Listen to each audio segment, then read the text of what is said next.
Welcome to the DeFi Standard, and this is Mickey B. Fresh.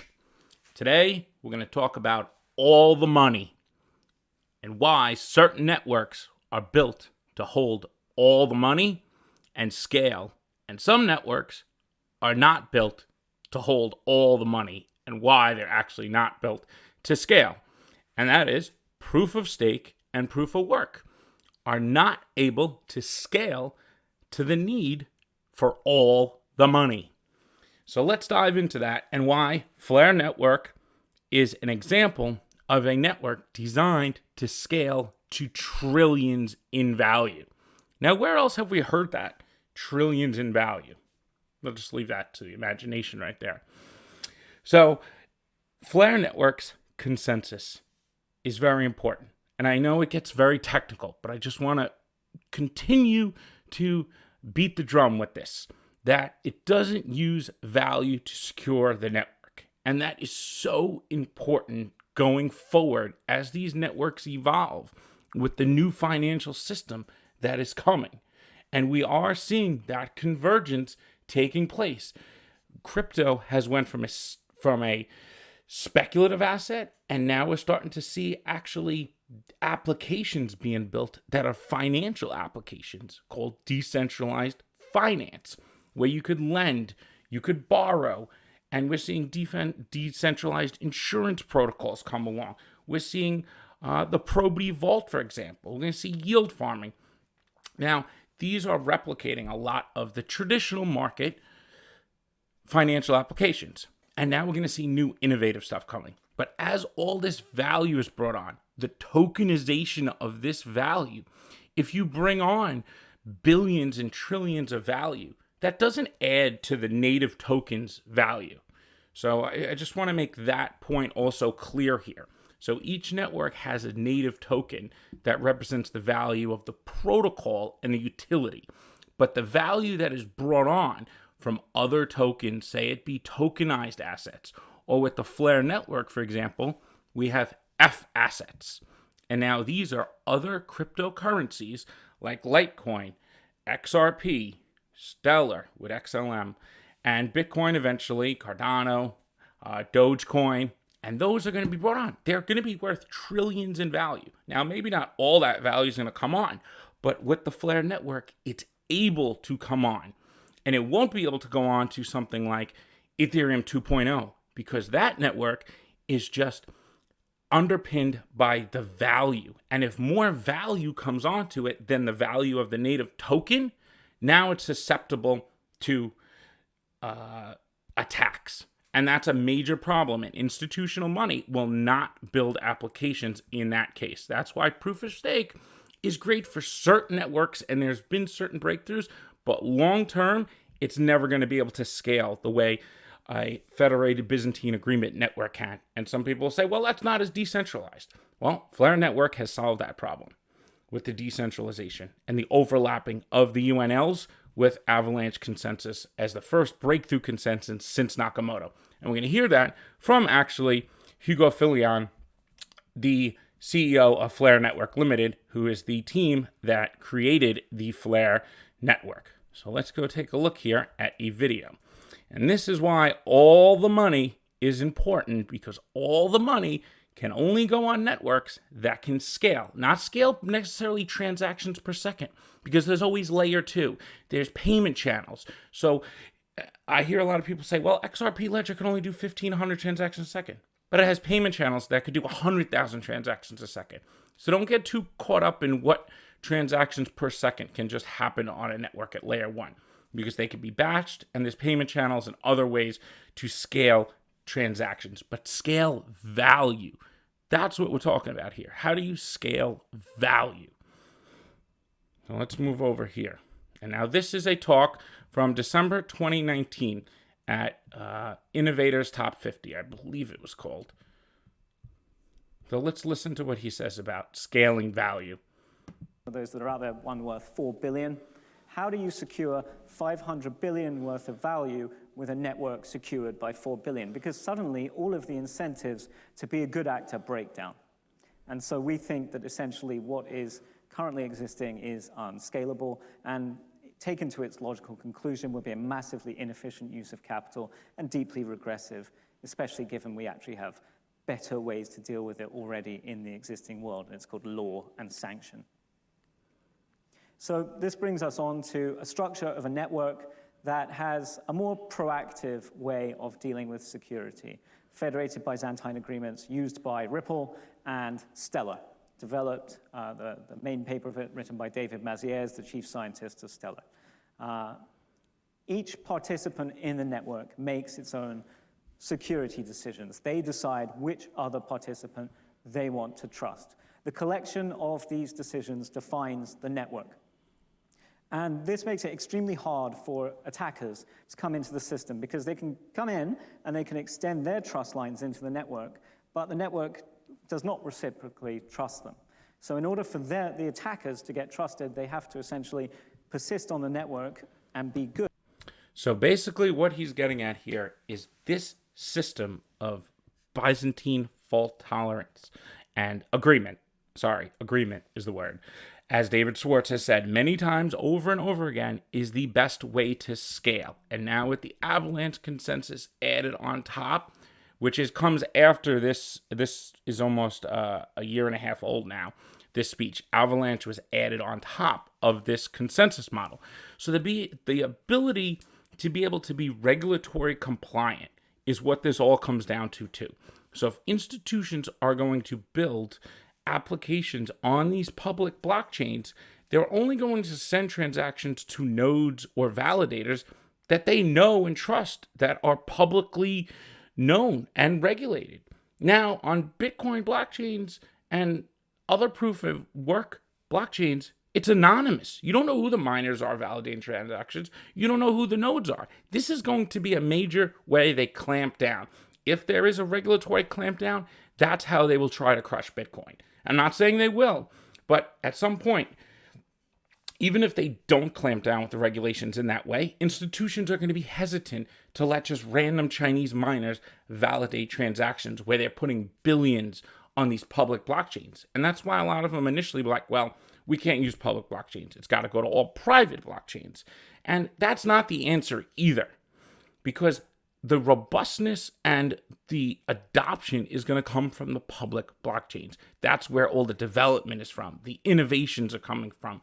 And the ones that have the ability to scale value and transactions are going to be the winners in the long runs. And they don't use value just to secure that. I think that's really important. And that's one of the main points Hugo has always said about the Flare network and why it's so important and why so much value can be brought onto it. Why it doesn't, as billions are brought onto it, or trillions. The native token Spark is not used to secure it. It's used for collateral. So Spark's main use case is collateral, as pristine collateral. So everyone says, okay, Bitcoin is store of value. Okay, but it was meant for payments. Spark is designed from the get-go to be collateral. That's what it is. It's an extra safety net for these F assets coming over so that they always can be redeemed trustlessly, that somebody could always get their value back no matter what. So if you mint FXRP, you're always going to get the value of that XRP back trustlessly, more than any wrapped type of solution can ever provide, because this system is designed in a superior way where it's trustless. So I think that's really important to understand. And now another key component to all of this is governance, where certain networks like Bitcoin and proof of work and Ethereum, you see forks, so many different forks, because there's no agreement and there's no governance built into the network. The Flare network, we're going to do a video later this week. I'm just going to touch on it briefly. And it's called liquid democracy. It's a certain type of governance where you could, everyone on the network who is an owner of the native token gets one vote per token. So it doesn't favor any small group or any centralized entity or any federated entity. So even though the UNL validators that are validating transactions, they don't have any extra power than you just holding your Spark token. You get the same equivalent of vote power. So you could delegate that or directly vote.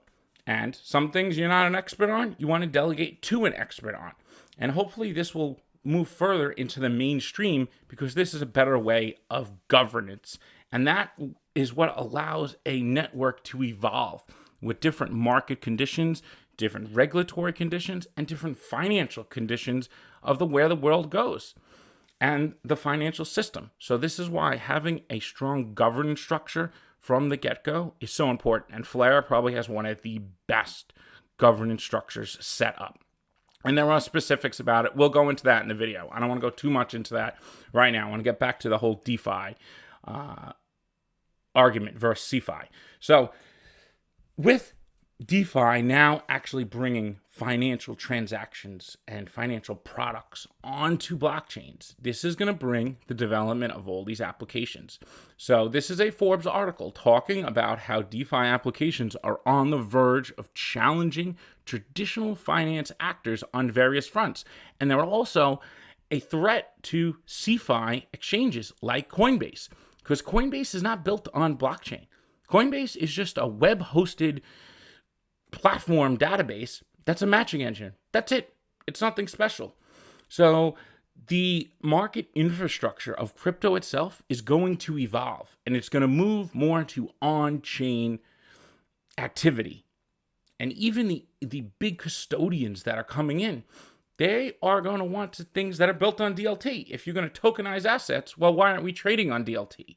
Now, the XRP ledger has a built-in payment system and trading exchange built into it together. And that is a unique feature that Stellar and the XRP ledger both have. And now with Flare Network, you get the smart contract capabilities. And now we have things called automated market-making liquidity pools. Now this is really what has revolutionized DeFi, because what it does is it allows unlimited liquidity. So you don't need to have all this speculative trading volume to push payments through different corridors. That was never the plan. There's never going to be enough liquidity based on speculation. Now with these new techniques, automated market makers and liquidity, which was started pretty much with Uniswap, was the originator of that, allows for unlimited liquidity. Yes, there can be slippage, but this new system allows for liquidity providers who are market makers to provide liquidity and just earn fees. That's all they care about. They don't care if the price goes up or down or whatever. They're just there to earn fees, and they get back the same dollar value whenever they pull out that liquidity. Now, this is how ODL works, for example. And this is why we don't need a stable price for market makers, because they don't care. And this is why we don't need that. And now market takers are the ODL users, for example, would be taking from the pool. They're going in and out, swapping. So think of FlareX. So if you were part of Flare Finance Beta, if you wanted to swap between assets, you just swapped. You just looked at the slippage fee, and that was it. You went in and out. And then on to the next pool when you wanted to swap. And that's similar how the concept of ODL works at RippleNet. I'm not saying it's exactly, because it is mixed with an accounting system. But I want to get people in an idea here that it's not just speculative trading that is supporting RippleNet and ODL. All right, I'm getting a little off track here. Let's get back to where we were. But that is something I feel very strongly about. And I see a lot of people say that XRP just doesn't have the liquidity. It doesn't need to have the liquidity. It's going to have its own liquidity from these own liquidity pools that will be created. All you need is market makers, put in the liquidity, and the market takers. The key is they have the market takers, which are the ODL users eventually. All right, back to Flare. So other things that are being built on here is like lending and borrowing. So with what Aave and Compound are doing, this is what Probity is going to be doing with their vault system. So we're going to be able to put in our crypto that's collateral. So once again, all this value that is going to be stored on the Flare network, it might be more valuable than actually the Spark token will be in itself, just itself. But that's okay, because it's not secured by just that value. But it will drive the price of Spark up. That is one other thing here that's really important. So the more F assets brought onto the network, the more Spark you need as collateral to back that. So that's that positive feedback loop. So we're going to drive the price always upward of Spark token. And one thing I could see happening in the future with Spark, the TA analysis is going to drive them crazy, because now you're going to have this utility demand from it to be used as collateral. And you're also going to have this yield that is attached to it while it's being used as collateral. And you're going to be able to earn other crypto assets plus more Spark. And it's just going to just drive the price up. It's going to act very differently than the way assets like Bitcoin, Ethereum, and XRP act on the market. It's also going to enhance XRP's price, because people are going to mint FXRP on Flare. And once they do that, it's off the exchanges. So the more we could pull the assets off these secondary exchanges and onto the actual protocols, the higher it'll push their value. So the movement is going to be away from CeFi and more to DeFi and on platform. The CeFi is going to have to conform to the DeFi ecosystem that is being built right now. So moving on to other types of products. So we have things like Synthetics, which is a derivative issuance platform. And now we have Sologenic, which is being built on the XRP ledger. That's going to do similar kind of what Synthetics does, a little different, but tokenizing assets and then using those tokenized assets as collateral again to build more financial products. And then obviously we have the exchanges, which is like your Uniswap and Flare X on the Flare network. Now, Probity is going to have its own little automated market maker system for the RA stablecoin, they said. So we're waiting on that. And these are automated liquidity pools that are key for providing deep liquidity without just speculative trading providing liquidity. That's never going to be enough liquidity for anything in the world. So that's why these automated market maker liquidity pools are key. You don't need a set price for that either. So moving on to insurance protocols.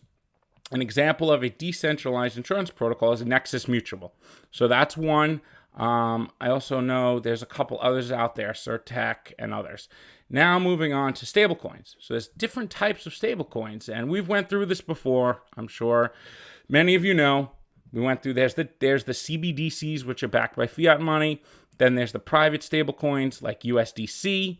And then there's the new types, which is the ones backed by crypto collateral. And the first version of that was MakerDAO's DAI.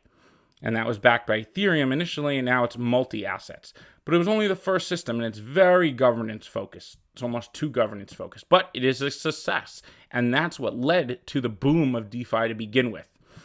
And now there's new things like Ampleforth, which try to automatically adjust the token supply. Now, with RA, it's kind of going to be a combination of both of these. But RA is just going to be the dollar stablecoin. And then the collateral behind it will always be there. Ampleforth is a little different. So it kind of takes those two and mixes them together. And now we're looking at the next maturity stage. So we are just in the beginning of what DeFi could do.